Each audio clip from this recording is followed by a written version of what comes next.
This episode of Beyond the Valley is sponsored by the Singapore Week of Innovation and Technology by Enterprise Singapore.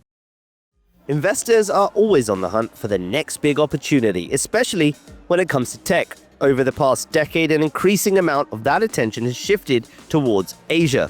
At the heart of this story is Singapore, a small city-state that's become a major gateway for companies and investors looking to tap into Asia's booming tech market. But how did Singapore build this reputation, and what makes it such a critical player in the global tech landscape? Beyond the Valley. Hello and welcome to Beyond the Valley. I'm Arjun, and this is the second episode in a three-part series exploring Singapore's rise as an Asian tech hub. From serving as a home to major investors to becoming a key outpost to the world's biggest tech firms, I'll unpack how Singapore has carved out its role in an ever-changing industry. My guest for this episode has built one of Singapore's most successful tech firms, Min-Liang Tan, the co-founder and CEO of Razer. Min, thanks so much for joining me on this episode of Beyond the Valley. Thank you for having me. So look, let's talk about the starting of Razer, 2005, all those years ago. What motivated, because you were a lawyer before, right? Yes. So what motivated you to change from being a lawyer to going into this, cool gaming venture? Well, wow, that's 20 years. So it's our 20th year anniversary this year. And essentially, I was a lawyer. I did the whole thing with the Asian parents thing where, you can be a doctor, you can be a lawyer. But at heart, and I suspect I speak on behalf of many of the young people out there, I've always been a gamer right back then. And while I was passionate about the law, I was more passionate about gaming. So, when you're a gamer, it's all about the competitive advantage, how you're going to be able to kind of, beat your friends at a game and stuff like that. So it came from that, and we built the world's first gaming mouse, which was the Razer Boomslang. Yeah, the Boomslang. What is that, snake? Yes, it is. Yeah. It's a name of South African incredibly venomous snake. And back then, I think when we built the first gaming mouse, it was all about being faster, more precise, more accurate. And essentially, when we built that together with a couple of friends of ours, we thought, well, this is going to be the one single product that we're going to have. We're never going to have anything else. It's just for ourselves. And we said, okay, instead of all these crappy tech names out there like MX, 5000 and stuff like that, we wanted to have a name that for a mouse that ate other mice. So there you have it. We decided to pick a snake name, and it's the Razer Boomslang. Well, why did you go for a mouse? What was it that motivated you to think that was our first product? Oh, wow. Well, for a gamer, the mouse is everything. It's an extension of your arm. The more precise your mouse is, the more likely you are going to be able to get frags. That's what we called it back then, against your friends and things like that. So that was the mouse. We started with the mouse. We extended to the keyboard, the headset, and boom, today we are one of the largest gaming peripherals companies in the world. Do you think that was motivated out of being in Asia? Because, when I think about 2005, I'm based in the UK. I grew up in the UK, and it was all about console gaming, right? And that was so big in so many markets. But with Asia, PC gaming was huge. Online gaming, internet cafes that were popping up. So do you think that fed into it somewhat? Or? Well, I think the crazy part about it was that it was actually a global kind of a collaboration built over game servers. So, myself and my co-founder was actually based out of the US. We got together, and then we talked to another friend of ours in Europe in terms of gaming, and all of us were communicating through game servers at that point of time. So in short, I actually think it was really the global nature of gaming that gave birth to Razer as a company. Just before this interview, I was reading a Reddit thread, and I think your fans would be upset if I didn't ask you this, but they were talking about the Boomslang and saying, are you going to do a 20th anniversary edition? Absolutely. So we have just teased it. We've been talking about it. So the Boomslang is probably one of the most iconic kind of designs for gamers everywhere in the world, right? It was the first gaming mouse. We are making a 20th year anniversary, and we should have some news on it pretty soon. So let's talk about kind of life as a Singaporean entrepreneur as well. What was it like trying to build a global company out of Singapore when you founded it in 2005 with your co-founder? Sure. Well, we were fortunate in the sense where, we are dual headquartered as a company. Today, we're still dual headquartered both in the US and in Singapore. For us, I think it was truly, as I've mentioned a little earlier before, the global nature of gaming that allowed us to go global very, very quickly. So we didn't really focus on Singapore as a market, but we really focused on North America, Europe, because there were gamers everywhere. And today, our business spans even from the emerging markets, Latin America, Southeast Asia, etc., primarily because we went to where the gamers are. For gamers, by gamers, that's our motto. And till today, it's remained the same for 20 years. So it was quite global mindset from the outset. Absolutely. From the outset, we pretty much focus on where the gamers were. And, at some point when you're on a server, you don't care whether, the other person's in the US, well, except when it comes to ping and lag and things like that. Essentially, gamers are everywhere and we've got our own language. It's a little bit of a subculture by itself. And that's how we started. And, if you were talking to other entrepreneurs, building companies from Singapore, is that something they should keep in mind in terms of being able to think global from the outset? Given, I guess, the size of the market here, of course, is quite small anyway, but there's a huge potential market on the doorstep, right?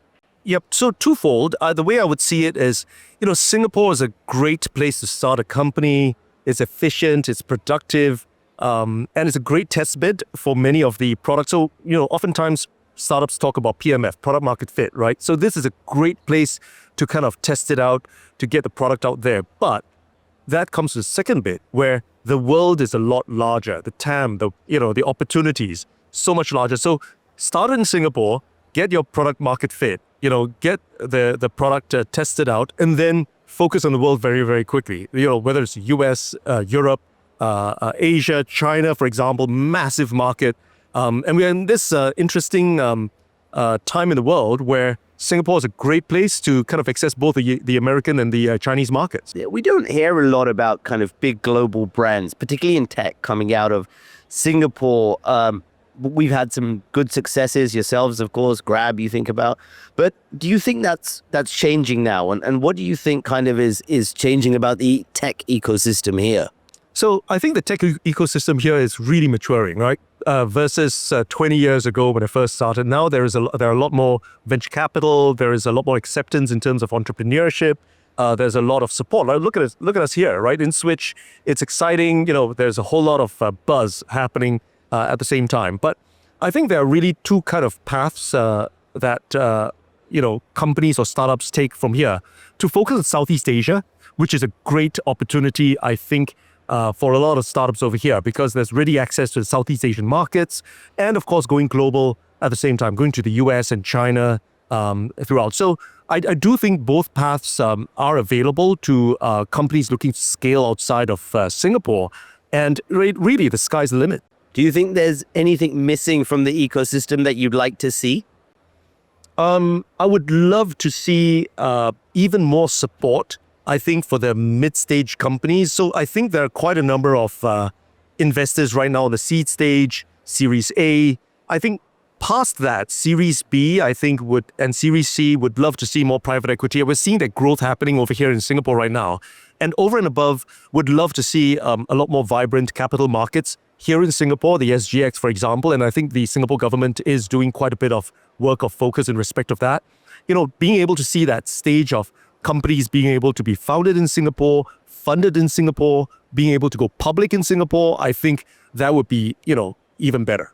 Min, let's talk about gaming then, because it's a personal enjoyment of mine. I still play games when I have the time. Sure. But you started life as a company doing peripherals, for the gaming market. We talked about the mouse. But in your time in the industry, what have been the biggest shifts you've seen? What are, the 2-3 biggest things you've seen, whether it's in PC or console or mobile, whatever it might be? What are those? So I think the biggest shift over the past 20 years, right, really is how the definition of gamer has really evolved, right? Back in the early days, it was predominantly male, 12 to 21, but that has really evolved. It's also been accelerated by COVID, where it brought a whole lot of new gamers across. Now, so gaming as an industry used to be a small niche kind of industry, but gaming today is bigger than movies, it's bigger than music combined. Essentially, it is a single form of entertainment for pretty much, everyone out there. So I think that has been the biggest shift in the sense that gamers, right now, you're at 2-3 billion. It's pretty much everybody in the world at this point of time. So, for us at Razer, our motto has always been for gamers, by gamers. And the products and services that we've come up with have really also evolved along the way. Now, we started, as you've mentioned, with gaming peripherals. Today, we're still one of the world's biggest gaming peripherals companies in the world. But on a software level, we've got 300 million users on our software platform. We're one of the biggest software platforms out there. We've got gaming payments, which we help game companies do payments. We process over $10 billion worth annually of game payments and growing. So essentially, we have, as Razer, really grown with how the gamer demographic has grown, despite the fact that we've always remained single-minded and focused on just one user, the gamer. And how have you adapted to the shifts in technology and gaming preferences? Because, we had internet getting better over that time, right? Sure. Which allowed better online gaming experience. We had the boom of mobile and people switching to casual mobile gaming, unserious mobile gaming, esports becoming a serious kind of a sector of the gaming market as well. So there's been so many different things. What have you done to adapt? Well, I think in short, for us, we've not really changed from 20 years ago in the sense that this has always been more a passion than a business for us. So the focus, as I've said, for gamers, by gamers, has been this single-minded focus on ourselves. Is an excuse, right? When we talk about having no time to game, for us, it's our job. So in this sense, being able to say, look, what do we want to build for ourselves? And it was really looking at all the pain points, whether it's a better mouse, a better keyboard, a better headset, better audio technology, a better game launcher, a faster, more efficient way to pay for games, because it was just so difficult for us to be able to do that. So in short, we just focused on the gamer and we evolved with the gamer, built, products and services around the gamer. And today, we're still pretty much the same as we were 20 years ago.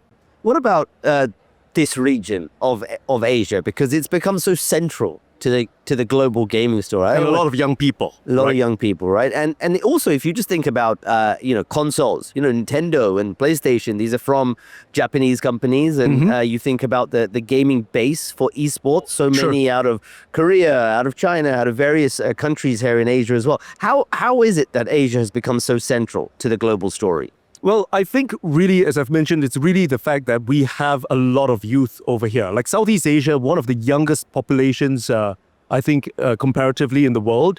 And essentially with a lot of young people, the demand for game content, better gameplay, better gaming hardware has really come out from here. And of course, with gaming evolving also at the same time to be more competitive, more immersive. So a good example is that we spend a lot of time with some of the top game companies in the world, making the games more immersive. The latest game titles, Borderlands 4, Battlefield 6, we put our tech stack in there to help the games become more immersive.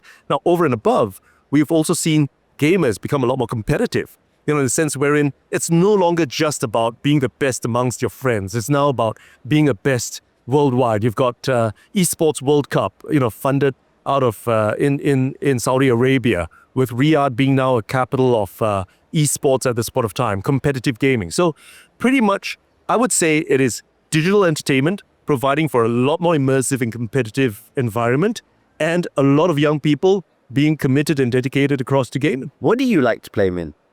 Do you have time? It's your job. You said it's your job. So it's an excuse. So I love it. Whenever I play new games, and after the first half an hour or an hour, technically speaking, I've actually done my homework, but I go like, oh no, I've got to work a little harder. I've got to play this a little longer.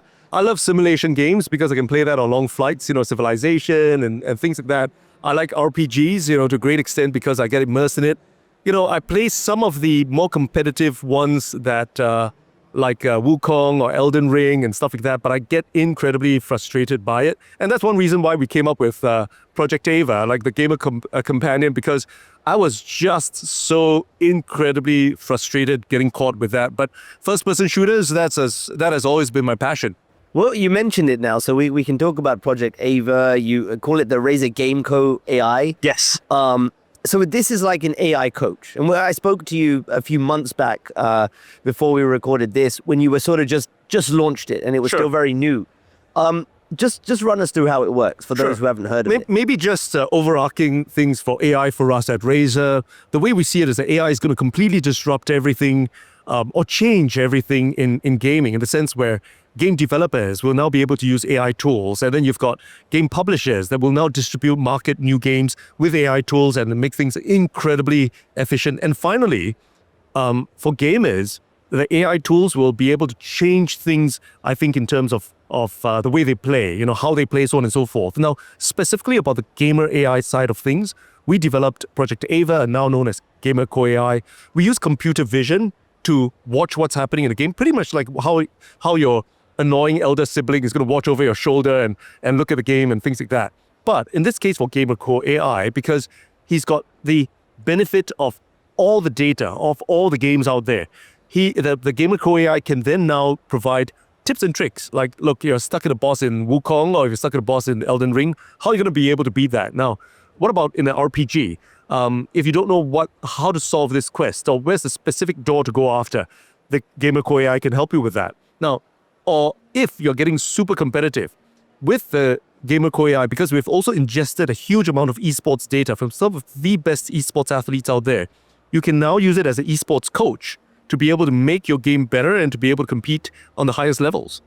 How have people reacted to this? Because I think back to, before this was a thing, and before, you used to play a game, get stuck on a level, and you'd go online, right? And you go to YouTube, right? Go to YouTube, see a walkthrough, maybe read a guide on how to do this, whatever it might be, right? So that was the kind of original way to do it. So is this kind of taking that and bringing it into the modern era? Absolutely. So, well, for myself in the very early days, it was getting a physical copy of a game guide, reading it, or it was by word of mouth. I even remember some of the very, very early tips and tricks that we used for gaming, and it would be passed by word of mouth from, gamer to gamer, and then you talk about it and stuff like that. So essentially, we see it as a tool that you can pull on, you can use if you want to, but if you don't want to, you can still challenge yourself. So it's really just an additional layer, additional tool for gamers to be able to make use of. It's so funny you mentioned word of mouth, because I remember years ago on the original PlayStation, I had Street Fighter, and my uncle came over and he goes, "You got to try this move out." I said, where has this come from? There was no record of it. And he told me this move with Akuma. Right. And, I knew it, he knew it, and none of my friends knew it. Sure. And so I'd pull out this move, drain 3/4 of their health. Right. and then what happens from there is that when you're playing the move, your pals go like, "Hey, where did that come from?" And then they'll bug you until you have to teach them. Yeah, exactly. And then they will go show off to another bunch of people. And that's exactly how, word of mouth. And, I think for myself as a gamer, we've gone through that. And Ava or Gamer Core AI is essentially a extension of that for us to be able to do that. Is this being brought into and we'll speak a bit more about the esports industry, competitive gaming, but is this being brought into esports at the moment? Because this is a huge debate, right? About should this be allowed in that kind of environment? Well, it depends. Of course, in that kind of environment, we will not have AI running, I think, during a game itself. But what about at the point of time of training? And of course, we work with, at Razer, I think, we're probably the brand that most esports athletes associate us with. We are the hyper-competitive brand that, many of the top esports athletes use. So we work with some of them, and they have been working with us to say, how can we work with AI to get the knowledge that they've got? Because at some point of time, they're going to retire and things like that, so that they can then teach the next generation of esports athletes to be a coach, to be on the fly, and to be able to coach pretty much anyone who just plugs it in. So I do think that there's a lot of excitement in respect of this. The opportunities are limitless. What about the developer side? Because you mentioned that as well, and you've got another product, QA. Companion. Companion, Core AI. And this helps developers test for bugs. And what are the kind of key features of that? Sure. So traditionally, QA is often overlooked aspect of game development, but it's an incredibly important part of game development. It's about 20-30% of the costs. It takes up about 30% of the time. So it is incredibly time consuming. Now, the traditional QA tester is a whole bunch of people sitting in a room. They're playing through the game. And every time they identify a bug, they have to stop the game, write it down, try to reproduce the steps, and then log it into a Jira ticket and things like that. So what we've done with QA Companion is that we've completely automated the entire process. We use computer vision. It uses same kind of primitives, AI primitives as Gamer Companion. It watches what the QA tester is doing, and then it automatically logs the bugs. It identifies the bugs. It logs the bugs. It puts it through a Jira ticket. And soon it's also going to provide you the steps to rectify the bug at the same time. So in short, QA Companion will be able to scale to allow QA testers to be a lot more effective and productive. How far do you think AI is going to go in gaming? What are we talking about here? Game, graphics development, worlds that generate themselves. How far do you think this goes? I think it's going to completely change all of gaming in every single aspect, from development to publishing to the way gamers play. I would say that it is as fundamental, if not more fundamental, than 2D gaming going to 3D gaming, from single players to multiplayers, right, to internet gaming. It is one of the biggest aspects of gaming. And AI gaming, I think, will not just be big for gaming itself, but will spawn also multiple other new industries that will come from gaming. I mean, for what it's worth, a lot of what's happening in the tech industry was born from gaming. And I believe that a lot of what will happen for AI will also be born from AI gaming. Well, what do you think, if we're talking over the next 3 to 5 years, what do you think are going to be some of the more immediate things we see with AI in gaming? Well, first up, and I wouldn't even say it's as far as 3 to 5 years. Like, for example, what we're doing with the game developers today at Razer. So in short, we've got the domain knowledge of gaming. We work very closely with the game developers. We've got distribution. About 70,000 of the game developers out there use our SDKs and stuff like that. We've got a huge amount of data that allows us to build great models for the game companies. What we've realized as we are building out things like QA Companion, and we're building out new tools for game developers that will help them develop games a lot faster, amplify their creativity, and with a lot more scale, is that we believe in the next 1.5, 2 years, we will see very small teams like indie studios today making AAA titles, and that is with the help of AI. Now, are we going to have, does this mean that humans will not be involved? No. So the human creativity still needs to be there, but AI will take out a whole lot of maybe some of the tedious tasks, right? Everything from QA and logging bugs and things like that, and essentially be able to use all of this, the AI tools to amplify the creativity and get a whole lot more done with a lot less. I think, every industry is grappling with this, right? What is the impact on jobs in whatever their respective industry is? And we've seen tech companies with huge layoffs putting some of that down to AI. We've seen industries grappling with that question. What do you think the impact will be on the market for jobs in gaming? I actually think it will be hugely positive, in a sense wherein, in the past, people, as I've mentioned, would say you need a huge team, a lot of money to be able to build these AAA titles and so things like that. I think all that's going to change, where you'll have smaller teams that are going to be a lot more agile, a lot more creative, to be able to build big games. And in this sense, it provides a lot more opportunity.